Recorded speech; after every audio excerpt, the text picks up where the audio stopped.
Hello students. आज हम लोग इस लेसन में हम लोग बात करने जा रहे हैं एनसीईआरटी का ज्योग्राफी 7th स्टैंडर्ड का है। वो है 9th चैप्टर। इसमें हम लोग बात करने जा रहे हैं।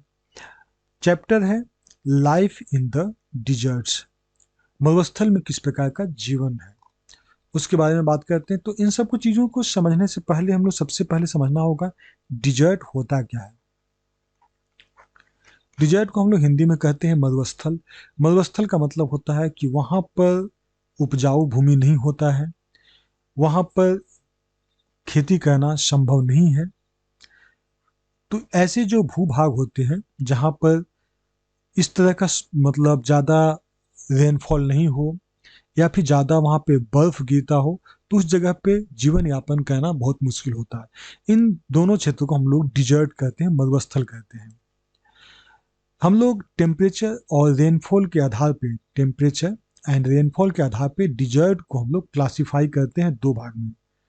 पहला को कहा गया है कोल्ड डिजर्ट और दूसरा को कहा गया है हॉट डिजर्ट। कोल्ड डिजर्ट का मतलब हो गया जैसे कि हम लोग नॉर्थ पोल का एरिया हो गया या फिर ऐसा क्षेत्र जैसे लद्दाख हो गया। एक तरह से वो भी डिजर्ट है क्योंकि वहाँ पूरा बर्फ से ढका हुआ है, वहाँ पे खेती बाड़ी करना संभव नहीं है, जिसकी वजह से वहाँ पे लाइफ काफ़ी डिफिकल्ट हो जाती है। हॉट डिजर्ट हो गया जैसे कि सहारा डिजर्ट हो गया, तो वहाँ पे काफ़ी ज़्यादा गर्मी होती है जहाँ की लाइफ सर्वाइव करना बहुत कठिन होता है। Desert receives extremely low rainfall, experience extreme temperatures and have scanty vegetation। Desert के लिए कंडीशन जो है देख रहे हैं, रिसीव एक्सट्रीमली लो रेनफॉल, बहुत कम वहाँ पे बारिश होता हो, एक्सट्रीमली टेम्परेचर, वहाँ पे ज़्यादा हाई टेम्परेचर हो, और हाई या लो, एक्सट्रीम टेम्परेचर में हाई और लो दोनों हो जाएगा, या तो बहुत ज़्यादा हाई टेम्परेचर या बहुत ज़्यादा लो टेम्परेचर हो, और वहाँ पे वेजिटेशन है, वनस्पति, वो बहुत कम देखने को मिलता है। तो इन प्रदेश को हम लोग डिजर्ट की श्रेणी में रखते हैं। और जो पीपल, जो वहाँ पे लोग रह रहे हैं इस डिजर्ट में, वहाँ पर उनकी वाटर अवेलेबिलिटी नहीं है, और जहाँ पे वाटर अवेलेबिलिटी है वहीं पर उन लोग खेती बाड़ी करने की कोशिश करते हैं। लेकिन चूंकि डिजर्ट एरिया है तो वहाँ पे कल्टीवेशन करना भी मुश्किल होता है। लेकिन सेटलमेंट वहाँ पे वहीं पे है जहाँ पर पानी का सुविधा है। हम लोग अब बात करते हैं सहारा डिजर्ट के बारे में। सहारा मरुस्थल, सहारा डिजर्ट जो है a largest hot desert in the world, विश्व का सबसे बड़ा गर्म मरुस्थल है। ये कहाँ पे? ये अफ्रीकन कंटिनेंट में, अफ्रीकन महादेश में है। इसका एरिया देखें तो 8.54 मिलियन स्क्वायर किलोमीटर, मतलब 8.54। इसमें हम लोग 10 से अगर गुना कर देते हैं तो हो जाएगा 85.4 लाख किलोमीटर। इतना लाख किलोमीटर है, जो कि 3 times the size of India. Bharat का जो साइज है, भारत का जो इंडिया का जो क्षेत्रफल है, उसका लगभग 3 गुना क्षेत्रफल है जो अफ्रीका कंटिनेंट में, और वो है मरुस्थल। किसकी बात कर रहे हैं? सहारा डिजर्ट की बात कर रहे हैं। सहारा डिजर्ट 11 देशों में फैला हुआ है। Algeria, Chad, Egypt, Libya, Mali, Mauritania, Morocco, Niger, Sudan, Tunisia और वेस्टर्न सहारा। इतने सारे देशों में, यानी टोटल 11 कंट्रीज में सहारा डिजर्ट फैला हुआ है। Most interesting thing to note about the Sahara desert is that it was once lush green plain. मतलब एक समय, इसमें सबसे बड़ा इंटरेस्टिंग जो है सहारा डिजर्ट के बारे में ये कहा जाता है कि एक समय ये काफ़ी ज़्यादा हरा भरा प्रदेश था, काफ़ी ज़्यादा वहाँ पे पेड़ पौधे थे और हरा भरा प्रदेश था। लेकिन वहाँ पर एक ऐसा, कुछ ऐसा सिचुएशन आया जिसकी वजह से वहाँ पे डिजर्ट हो गया। अब जब हरा भरा सिचुएशन था वहाँ पे, तो वहाँ पे बहुत सारे एनिमल्स भी थे, जैसे एलिफेंट, लॉयन, जिराफ, सीप, और भी बहुत सारे जीव जंतु रहते थे। साइंटिस्ट बहुत सारे जीव जंतुओं को वहाँ पर स्केल्टन पाया है, जिसमें से देखा गया कि सहारा डिजर्ट में फिश का भी स्केल्टन है, मछली का भी स्केल्टन है। इससे साफ पता चलता है कि वहाँ पे कभी पानी का सोर्स रहा होगा, जिसकी वजह से उस एरिया में मछली भी रहते होंगे। धीरे धीरे क्लाइमेट चेंज हुआ, क्लाइमेट चेंज होते वो धीरे धीरे जो एक हरा भरा क्षेत्र था, ग्रीन क्षेत्र था, जिसको कहते हैं लुश ग्रीन, जो एरिया था, समतल मैदान था, वो अब डिजर्ट में कन्वर्ट हो गया। इस पे अभी भी रिसर्च चल रहा है कि आखिर ये कैसे डिजर्ट में कन्वर्ट हुआ, और क्या किसी डिजर्ट को हम लोग फिर से उसको फर्टाइल लैंड में कन्वर्ट कर सकते हैं। इस पे बहुत ज़्यादा इस पे वर्क भी चल रहा है। इजराइल के बारे में बोला जाता है कि इजराइल ऐसा देश है जो कि वहाँ पर बहुत ज़्यादा एग्रीकल्चर के लिए अच्छा कंडीशंस नहीं है, उसके बावजूद भी वहाँ पे साइंटिफिक और नई टेक्नोलॉजी का इस्तेमाल करके वहाँ पर अच्छा अभी फार्मिंग किया जा रहा है, अच्छा कल्टीवेशन किया जा रहा है। सहारा डिजर्ट का हम लोग इसको मैप देख लीजिए, ये हमारा अफ्रीका महादेश है। अफ्रीका महादेश है, इसी में ये सहारा डिजर्ट है, जो इस कलर का दिख रहा है ये सहारा डिजर्ट हो गया, सहारा मरुस्थल। सहारा मरुस्थल किस प्रकार का है? ये गर्म मरुस्थल है। टोटल 11 कंट्रीज हैं इस सहारा मरुस्थल से जुड़े हुए। ओएसिस की बात करें तो ओएसिस क्या है? एक lush green island in desert. Desert में एक आइलैंड है, उसी का नाम रखा, उसी का नाम है एन ओएसिस। एक लुश ग्रीन आइलैंड है डिजर्ट में, जो कि चारों तरफ जो डेट पाम, जो खजूर का जो पेड़ होता है, उससे घिरा हुआ है। इसका आप नीचे देख सकते हैं कि बहुत सारे लोग हैं जो कि ये डिजर्ट रीजन में रहते हैं, और यहाँ पर ओएसिस यही सारे पेड़ पौधे जो दिखाई दे रहे हैं। ठीक है। ओएसिस इज फॉर्म्ड, ओएसिस किस प्रकार बनता है? जब winds blow away the sand creation depression. जब वहां पे हवा जो है, हवा अपने साथ बालू का, रेत के कण को ले जाता है, और वहां पे बहुत जगह उतार चढ़ाव इस तरह से क्रिएशन और डिप्रेशन बना देता है। तो वहां पे अंडरग्राउंड वाटर जो है वो सरफेस तक पहुंच जाता है, डिप्रेशन से इस तरह से दबाव के बाद में इतना दब जाता है कि यहाँ पे अंडरग्राउंड वाटर तक पहुंच जाता है। और इसकी वजह से यहाँ पर चूंकि वाटर अवेलेबल हो जाता है, इस वजह से यहाँ पे ओएसिस फॉर्म हो जाता है, ओएसिस हो जाता है, यहाँ पर लोग सेटल करते हैं। तो an oasis is a fertile area. ये ओएसिस जो है ये फर्टाइल एरिया है, जहाँ पे लोग वहाँ पे खजूर का पेड़ उगाते हैं, और कुछ छोटा मोटा वहाँ पे फसल भी उगाते हैं। जनरली जो ओएसिस है बहुत छोटा स्मॉल वाटर बॉडीज होता है, तो वहाँ पर बहुत ज़्यादा लाइफ नहीं हो पाता है। तो उसमें से कुछ ही क्षेत्र है जो कि थोड़ा बड़ा है, नहीं तो बाकी सब छोटे छोटे क्षेत्र होते हैं। जो टेफलेट ओएसिस जो है मोरक्को में है। एक बार इसका जो एरिया है इसका देखेंगे तो 13,000 स्क्वायर किलोमीटर में है, तो बहुत बड़ा क्षेत्र में है। क्लाइमेट की बात करें तो क्लाइमेट जो सहारा डिजर्ट का है काफ़ी ज़्यादा हॉट एंड ड्राई है, काफ़ी गर्म और शुष्क है। टेम्परेचर बहुत ज़्यादा हाई है, इवोपरेशन बहुत ज़्यादा हाई है, वाष्पीकरण जिसको कहते हैं, तो वाष्पीकरण बहुत ज़्यादा है। तो वाष्पीकरण, तो अगर जल है भी तो बहुत तेजी से वाष्प के रूप में बदल जाता है, इसका मतलब वहाँ पे टेम्परेचर हाई है। दिन की बात करें तो डे आज हॉट, काफ़ी दिन वहाँ जो काफ़ी गर्म होता है, जहाँ पे हाई टेम्परेचर होता है, यहाँ तक कि 50 डिग्री सेंटीग्रेड तक टेम्परेचर पहुँच जाता है। हाईएस्ट टेम्परेचर अगर सहारा डिजर्ट में देखें तो 57 डिग्री सेंटीग्रेड 1922 में अल अजीजिया लिबिया में इसको रिकॉर्ड किया गया था। अल अजीजिया कई बार जीके में क्वेश्चन पूछा भी है, जीके के लिए इम्पोर्टेंट है कि अल अजीजिया लिबिया ही एक ऐसा विश्व में क्षेत्र है जहाँ पर कि सबसे हाईएस्ट टेम्परेचर रिकॉर्ड किया गया है, और वो है 57.7 डिग्री सेंटीग्रेड। ये कब रिकॉर्ड किया गया था? 1922 में। रात के समय में देखेंगे तो टेम्परेचर यूजुअली डाउन होता है, और डाउन इतना ज़्यादा होता है कि वो 0 डिग्री सेंटीग्रेड तक पहुंच जाता है।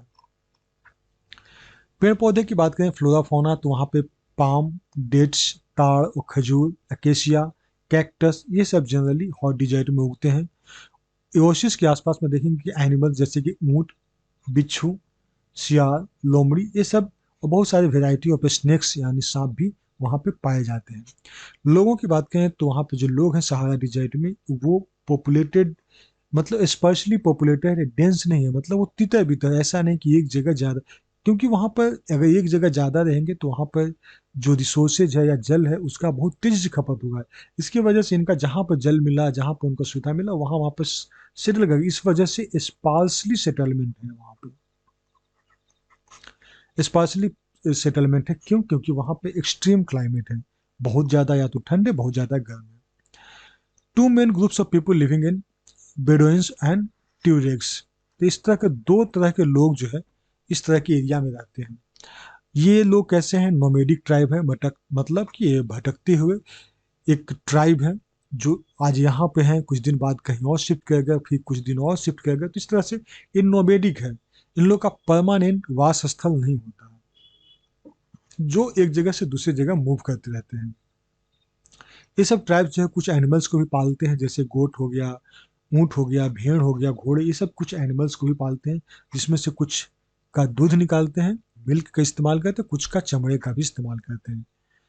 पीपुल लिविंग, अब इस एरिया में जो लोग रहते हैं वो काफ़ी ज़्यादा हेवी रॉब्स, मतलब विच protect them against the dust storm, मतलब वो इस तरह से अपना कपड़ा पहनते हैं, अपना ड्रेसिंग रखते हैं, जिसकी वजह से बहुत ज़्यादा जो डस्ट स्टॉर्म होता है, धूल का जो तूफान आता है और जो गर्म हवा है, उस मामले में सरवाइव कर सकें। उस एरिया में जो सेटल्ड इनहेबिटेंट्स है, जो वहाँ का मूल निवासी जो है, वो ओएसिस में रहते हैं, वो नील घाटी में मुख्य रूप से रहते हैं। और नील घाटी कहाँ? इजिप्ट में, मिस्र में। वहाँ पे अवेलेबिलिटी ऑफ वाटर है, जिसकी वजह से वहाँ पे छोटे मोटे ताड़, खजूर, ये सब पेड़ पौधे, या फिर बार्ली, गेहूँ, बीन, ये सब उपजते हैं। Cotton is also grown in Egypt, Egypt में यहाँ तक कि कॉटन का भी उपज होता है, कॉटन के लिए, जो कि ज़्यादा इसमें बारिश की या ज़्यादा पानी की जरूरत पड़ जाती है। वास्ट डिपॉजिट में देखें तो वहाँ पे बहुत सारे मिनरल्स भी मिल जाते हैं इस रीजन में, जो कि वहाँ पे लोगों को ज़रूरत पड़ता है, और वहाँ के लोगों को लाइफ स्टाइल को बदल दिया है। ऑयल जो है, इसमें से ऑयल जो है सबसे मोस्ट इम्पोर्टेंट एक सोर्स में है, जिसकी वजह से वहाँ के लोगों को एक अच्छा खासा रेवेन्यू मिलता है, अच्छा खासा वहाँ पर से उन लोग ऑयल से पैसा कमाते हैं। ऑयल के अलावा बहुत जगह आयरन मिलेगा, मैंगनीज मिलेगा, यूरेनियम मिलेगा, फॉस्फोरस मिलेगा, ये सब चीज़ भी मिनरल्स वगैरह मिलते हैं। उसके अलावा और देखें तो सहारा डिजर्ट जो है, वो धीरे धीरे उसमें बदलाव होते जा रहा है। बहुत सारे ग्लास का बिल्डिंग भी बन रहे हैं, कंस्ट्रक्ट हो रहा है, ट्रक वगैरह को अब इस्तेमाल किया जा रहा है ट्रेड वगैरह के लिए। बहुत सारे वहाँ पे ऐसे ट्राइब है जो सिटीज में काम करते हैं, और वहाँ पे ऑयल एंड गैस गैस का जो है वो कार्य करते हैं। बेडुइन्स एक ट्राइब के बारे में देख रहे हैं कि इन लोग कैसे अपना वहाँ पे निवास करते हैं। कोल्ड डिजर्ट के बारे में बात करते हैं। कोल्ड डिजर्ट है ये बेडुइन्स। लद्दाख हम लोग देखें तो लद्दाख जो है कोल्ड डिजर्ट है, जहाँ पे, जो कि ग्रेट हिमालय में है, और ये ईस्टर्न रीजन है, जम्मू एंड कश्मीर का, उस एरिया में है। लेह जो है इसका कैपिटल है लद्दाख का। The region is bounded by Karakoram range in the north and Zaskar range in south. Ladakh region जो है, उत्तर में देखेंगे तो काराकोरम है,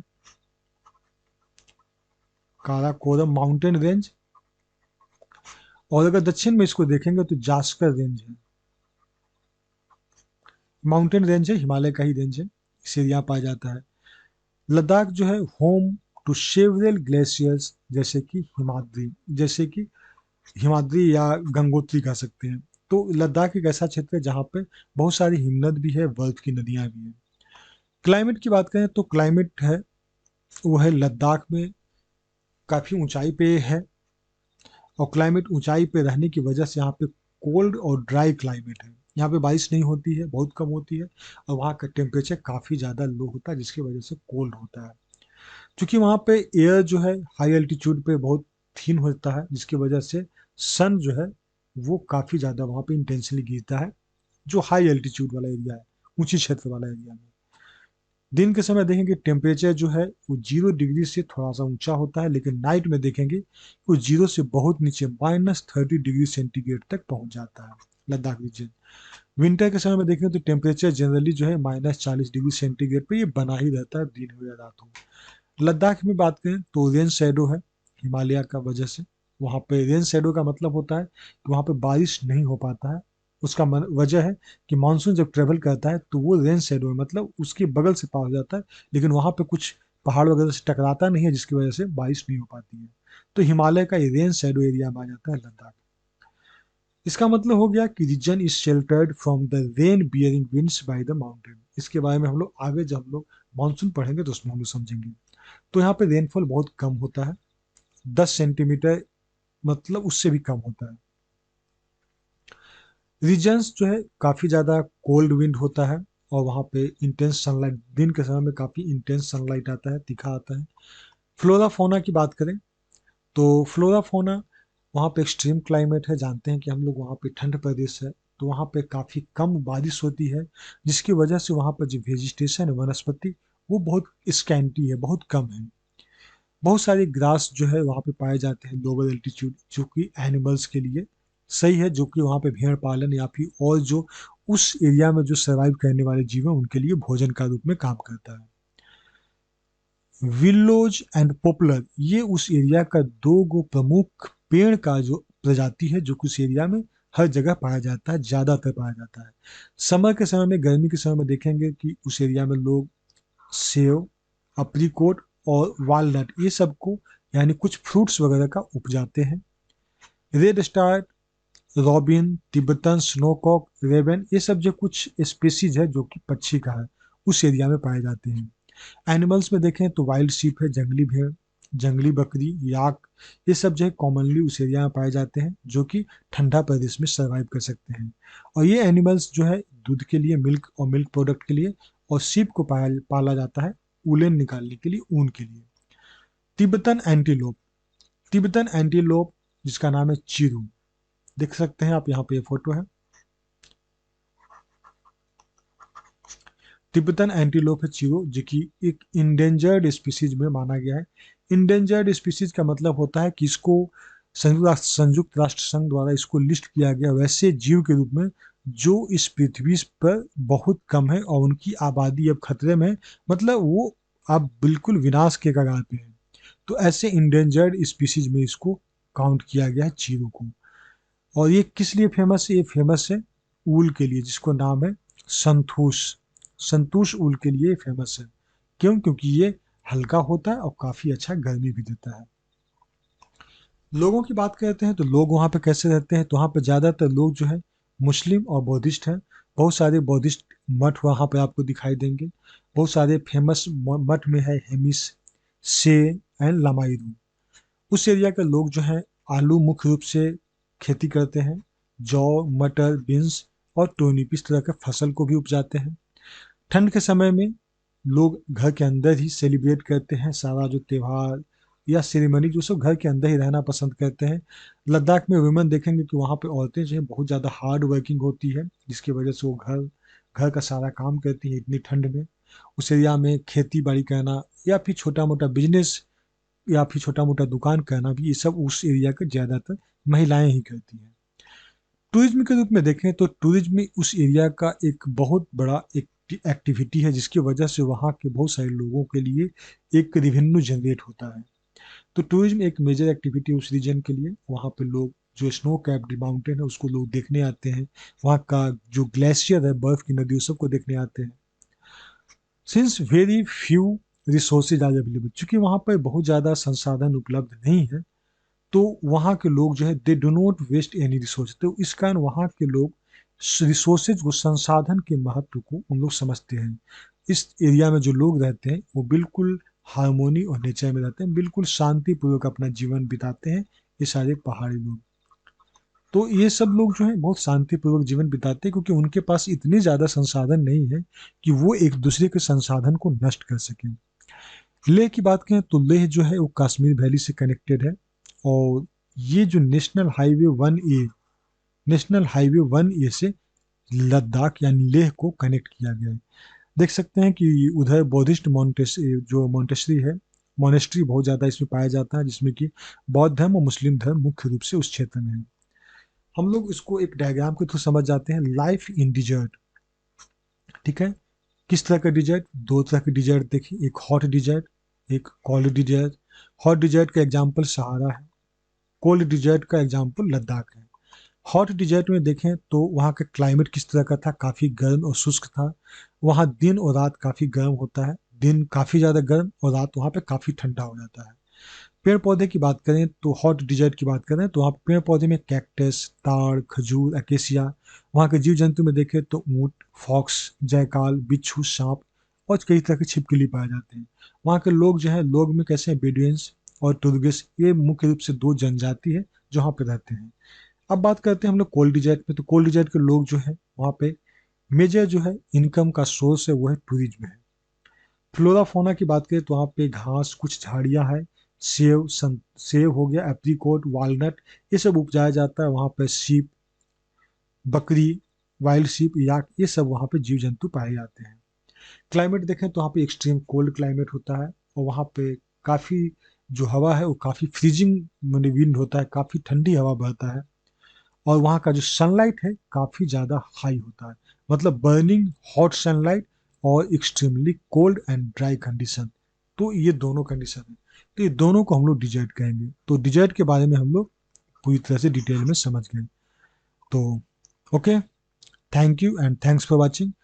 आप जो सेवन्थ स्टैंडर्ड का जो सारा ज्योग्राफी का पेपर्स है, ये सभी स्टूडेंट्स के लिए और साथ साथ जो कंपटीशन की तैयारी कर रहे हैं उन सभी के लिए, स्टूडेंट के लिए ये काफ़ी अच्छा एक टॉपिक है, जो कि ज्योग्राफी को बेसिक्स से समझने के लिए बहुत अच्छा है। तो उम्मीद करते हैं कि आप सब लोग इस वीडियो को शेयर करेंगे और आप लोग इस वीडियो को समझेंगे। अगर कहीं कठिनाई होती है तो आप कमेंट में बताएंगे। Thank you.